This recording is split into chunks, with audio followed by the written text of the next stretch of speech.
Student, आज की ये जो हमारी क्लास है इसमें हम आपको वर्ग के परिमाप एवं क्षेत्रफल के बारे में सिखाने वाले हैं। तो आप लोग ध्यान से देखिए, फॉर्मूला की बात करेंगे।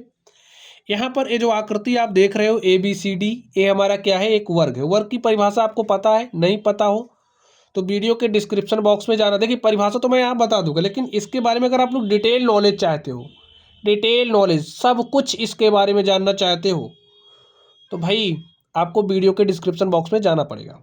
ठीक है, तो आप लोग यहाँ पर ध्यान से देखिए। हमारा एक वर्ग चार भुजाओं से घिरी बंद आकृति होती है, जिसकी प्रत्येक भुजा की लंबाइयाँ क्या होती हैं, समान होती हैं, और प्रत्येक जो शीर्ष का कोण होता है 90 डिग्री का होता है। तो यहाँ पर हम इसके वर्ग के परिमाप एवं क्षेत्रफल की बात करने वाले हैं। तो आप समझिए परिमाप आप निकालते कैसे हो। यहाँ पर आप ध्यान से देखिए, जैसे आप यहाँ डी पर हो, समझिए, ठीक है, आप यहाँ पर डी पर हो और आपने यहाँ से ऐसे चलना शुरू किया। ठीक है, आप ऐसे चलते चले गए, ऐसे यहाँ चले, फिर यहाँ चले आए, तो आपने जहाँ से चलना शुरू किया था फिर आप वहीं पर आ गए। तो ये जो कुल दूरी आपने तय करी, यही कुल दूरी आपकी क्या कहलाएगी, परिमाप। अब आपने कितनी दूरी तय करी, ध्यान से देखिए। अगर हम इस दूरी को मान लें ए है, तो वही वर्ग की प्रत्येक भुजा की लंबाइयां समान होती हैं। जब ए वाला ए है तो आपका ए भी ए हो जाएगा। ठीक है, तो आपका ए भी ए होगा, और यहां पर ये जो लंबाई आप देख रहे हो ये भी आपकी ए हो जाएगी। तो आपने कितनी दूरी चली बताइए। यहां से यहां तक आपने ए चला, फिर यहां से यहां तक आपने ए चला, फिर यहां से यहां तक आपने ए चला, फिर यहां से यहां तक आपने ए चला। तो कितना भाई दूरी चला आपने, देखिए ए प्लस ए प्लस ए प्लस ए, तो 4a। और ए आपका है क्या, भुजा की लंबाई। तो जब आप इसको जनरलाइज करोगे तो क्या हो जाएगा, 4 गुणे में भुजा। जो भी आपकी भुजा की लंबाई होगी, उस भुजा की लंबाई को जब आप 4 से गुणा करोगे तो आपको वर्ग का परिमाप मिल जाएगा। तो ठीक है, तो लिख दीजिए 4 गुणे में भुजा। तो इससे संबंधित एक एग्जाम्पल हम आपको बता दें। अब आप समझिए, आपका ये जो वर्ग है, वर्ग की ये जो भुजा है, भुजा की लंबाई 3 सेंटीमीटर है, और आपको वर्ग का परिमाप बताना। तो कैसे बताओगे, इसी फॉर्मूले का आपको इस्तेमाल कर लेना है। जब आप 4 को 3 से गुणा करोगे, भाई 4 गुणे में भुजा, भुजा की लंबाई 3 सेंटीमीटर, तो 4 तिया 12 सेंटीमीटर क्या हो जाएगा आपका, ये जो वर्ग देख रहे हो इसका परिमाप। तो परिमाप निकालने का फॉर्मूला आप लोग समझ गए होंगे, आप जीवन में कभी नहीं भूलेगा। ठीक है, रटना नहीं, चीजों को समझना है। चलिए अब आप लोग ध्यान से देखिए, वर्ग के क्षेत्रफल का फॉर्मूला क्या होता है।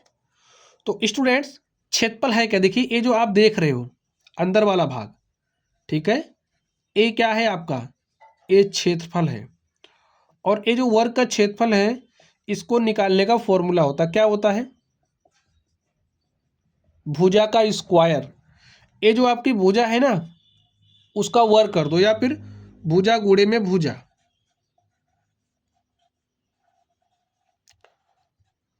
ठीक है, वैसे तो क्षेत्रफल निकालने का फॉर्मूला क्या होता है, अगर आपके पास कोई आयत है तो भाई आयत ऐसे होता है।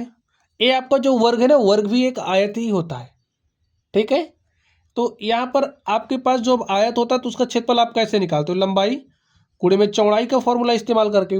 तो यहाँ पर भी आप वो फॉर्मूला लगाइए, देखिए क्या होगा, आपको क्या मिलेगा, वो फॉर्मूला आप लगाइए, लंबाई गुणे में चौड़ाई का। ठीक है, देखिए लंबाई आपकी क्या है, ए है, चौड़ाई आपकी क्या है, ए ही है, तो ए गुणे ए यानी कि ए का स्क्वायर। अब ए आपका है क्या, वर्ग की भुजा ही तो है, तो आप क्या लिख सकते हो, ए के स्थान पर भुजा का स्क्वायर, और भुजा का स्क्वायर का मतलब भुजा गुणे भुजा। तो बात तो वही है, बस आपको समझना है। ठीक है, तो अब आप लोगों को फॉर्मूला याद रहेगा। चलिए, तो आप सीधी सी बात याद रखो, भुजा का वर्ग हमारा वर्ग के क्षेत्रफल का फॉर्मूला होता है। अब अगर आपको आपका ये जो वर्ग है, इसकी भुजा की लंबाई 3 सेंटीमीटर है, तो इसका क्षेत्रफल कितना हो जाएगा, तो कैसे निकालोगे, इस फॉर्मूले का इस्तेमाल करके।